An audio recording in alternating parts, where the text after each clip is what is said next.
Alvin, welcome to the Carbon Exposure Project. It's a pleasure to have you here, man. Thanks very much for having me here, Rene. Pleasure. Great to be here. And thanks for bringing the community together. I love what you're doing It's here. my pleasure. Like I said to you off camera earlier, the whole genesis for this was really to foster dialogue in an industry that I'm passionate about. This is my love letter to the carbon markets, right? And you know this full well, but I think other people that are trying to enter the carbon markets don't understand the fraternity. Like we have such a, just a close-knit community. We have discourse, we have divergent opinions, but ultimately I think we're all united in one objective, which is ultimately to decarbonize industry. And we're trying to build a marketplace essentially that provides solutions, wouldn't you say? No, absolutely. And despite the fact that the market, of course, has been around for quite some time, it still feels early to me. There's so much work to be done. It's very early. It's exciting. Yeah, but relative to other kind of asset classes, because now I think, this is my thesis, I'd love to get your take on it, right? Sure. So people talk about carbon markets 1.0, 2.0, 3.0. I don't know, I just think things go in waves, right? It's kind of like Ray Dalio's recent book around the kind of the rise and fall of different empires. I think markets follow similar sort of rise and falls. And I think in the early stages, carbon was seen in its very sort of simplistic economic kind of reductive approach of pricing and externality. It's a conduit towards compliance. And then we saw the divergence with voluntary markets, compliance, and that delineation binary. And then we're starting to see now convergence, Article 6, you have Corsia, where you have fungibility of voluntary offsets, et cetera. But anyway, the thesis is this, that we went from essentially an altruistic model on the voluntary side, right? It's about guilt, it's about assuaging that guilt, essentially a balance sheet exercise, to then ultimately looking at carbon as a commodity. And, you know, the folks at Expansive, myself included, we tried to usher in that transformation by essentially borrowing the playbook from the commodity markets, standardized instruments, the whole thing. I think that there's this other paradigm shift that's occurring, and you guys are certainly playing a key role in this, which is carbon as an asset class. And like in asset classes, there's all these different flavors, but essentially carbon is a universal asset class, in my view, as we look towards decarbonizing the economy. What do you think of that? Does that make sense? Well, we hear a lot of people talk about the fact that carbon is becoming an asset class, and then of course they debate in what ways is that true or not true. And so yes, we're part of that dialogue. At Puro.earth, our focus is of course on one specific aspect I was going to ask you about that. of carbon. So we're trying to build up a part of that asset class, just as equities has all different flavors, industry sectors, et cetera. I think of carbon similarly. Yeah. You need to reduce, you have compliance, and now you have what I call emissions cleanup or removals. So it's part of the equation. Okay, cool. So like any great asset class, there's always three-letter acronyms, and you guys have got a great one, carbon dioxide removals, with the emphasis on the removals component. So you just talked about the cleanup piece. Right. We were chatting off camera earlier, and I just said to you, I think, so Antti's one of the founders of Puro.earth, right? Yes. And I said, I think he needs an award for making algebra cool again. I remember when we first had a conversation, and obviously his presentation did the rounds, and he's really created ultimately what I think is a paradigm shift, right? In the approach of the market, right? We had fairly entrenched view around avoidance and removals were like nice to have, but ultimately he came up and he said, hey, and whether people agree with this or not, I think is semantics, but I think it's brilliant. So I want to give him kudos on camera, which is you have emissions, and again, it's a liability issue. So you have emissions as a liability on the balance sheet, and then avoidance credits ultimately avoid. So they're not, it's a zero. So it's 1 plus 0 still equals 1. And then his genius was to say, well, removals is a -1. So you've got +1, -1 equals 0. That's where the emphasis should be. And I think it resonated really, really strongly with the folks that are at the vanguard of decarbonization. The clients that are really buying and into, literally, and buying from CDR projects. Think the Microsofts of the world. Yes. So you sit in that vantage point. You sit at that nexus. You've ushered in essentially this now like revolution, let's call it, in CDR. Is my perspective justified in saying that this is transformative and it's a paradigm shift? We believe so, and certainly kudos to our co-founders. So Antti is our CEO and co-founder, and our head of certification is Mariana. Yes. And yes, Both of them. Very, very intelligent people. absolutely. And so they've been at this for about 5 years now. from concept to implementation. And yes, as we recognize, the carbon market has been around for a long time. And it's very important to have projects that will channel money to avoid or reduce emissions. Absolutely. Yep. But where they came in and where Puro is now strictly focusing on is how do we do the removal part. Right. And so, yes, the algebra works out such that if you're a corporation and you're trying to support, manage your own emissions and support the market, yes, I think it's quite natural to support emissions reductions and avoidance projects. But eventually, if you have emitted in the past, there's got to be at some stage some kind of action to address that. So that's where the removal solution comes into it. Yeah. So that's how we look at it. And that's great, because then it's part of a broader ecosystem. Yes. Where there's inclusivity for all different solutions. And then, like you just said earlier on, it's a market. And markets, and in an asset class, you have different price points. And the market goes to value that and is a really good ability to distinguish and price these outcomes effectively. Right now, the market's indicating to me that the demand outweighs the supply of CDR. Hence, also the pricing, but also it's in, like you said, it's in its early stages. So like in any new technology, price comes at a premium effectively, and then over time starts to come down. Would you agree with that? Yes, that's definitely what we observe. So, I mean, by various measures, we see that the removals part of the carbon market is a couple million tons per year at the moment. Some of it, a lot of it is OTC and bespoke, but some of it is increasingly visible, and of course, some of it will come onto exchange. I think in the very near future. That's a natural evolution. Yes. Right?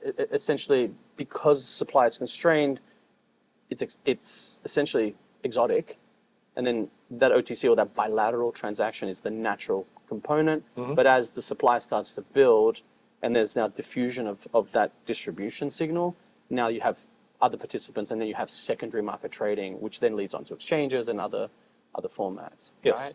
And that's nice. But how do we get to that point? Because that's ultimately what your ambition is, right? To scale the CDR market. Is that correct?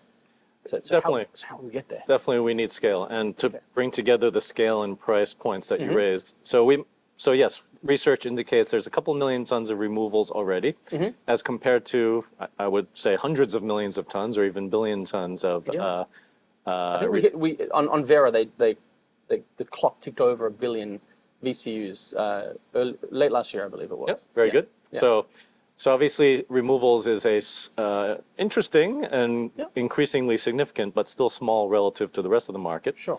And so yes, we need to get that amount much bigger. Yeah. And what drives us is the research vision. All the research is telling us that if for all the people that have made net zero commitments, they need to play their part to bring emissions down from, let's use a round number, 40 billion tons a year. Yep. Now, how do we get that to zero in 2050? Well, of course, deep reductions in emissions. So energy transition, changing how we do everything, right? Move around, power things, make things. And so, yes, we all need to get from 40 down to below 10 or 5. Yeah. But I've not seen any scientific research that says there's a very clear way to go to zero just by cutting. So there's this remnant or residual emissions that are estimated. Yeah. So that's what drives our work every day is how do we build up a carbon removal services sector that in due course could be 5 billion tons, 10 billion tons to make net zero possible. Great. And so obviously if the industry is only at 2 million today, let's say, we're a long way from 5 or 10 billion. Yeah. And that's why we're here. Figure out how do we bring in participants, service providers, project developers, and make that happen. And yes, hopefully as that happens, the price gets to be such that more and more corporates and countries and individuals can play their part and pay and get the pricing down. So that's what drives us. That's great. And again, you're talking about a broader ecosystem and then the role that you're playing right now, which is essentially emerging, right? But we all, I think, agree that there's incredible opportunity here to achieve scale. And there is space for all solutions. Would you agree on that? In terms, like you mentioned, avoidance, there's nature-based, and then there's removals on the nature-based side as well. And on technology side, there's avoidance. And it's a spectrum, essentially. Ultimately, we're driving towards higher quality. The CDR side is at that vanguard on the quality side. What are the rate limiting steps to make that vision a reality? I would imagine finance being one of them.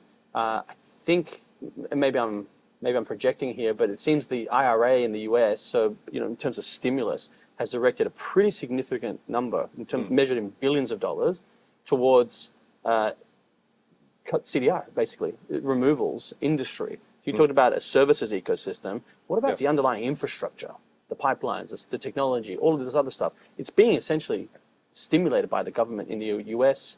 Europe is also stimulatory. Will that help to catalyze that transformation and that change? Because it's a pretty audacious task. Right? You quantified it, a couple million tons to potentially tens of billions of tons. That's a pretty big step up in terms of, I think it's like 3 orders of magnitude, or 5 or 4 orders of magnitude. It's pretty big. It's a huge task. Yeah. So I've seen some research papers talk about the fact that to make that new industry sector of that size, it's like creating a new auto sector from scratch. Great. The auto sector obviously is massive, right? Sure.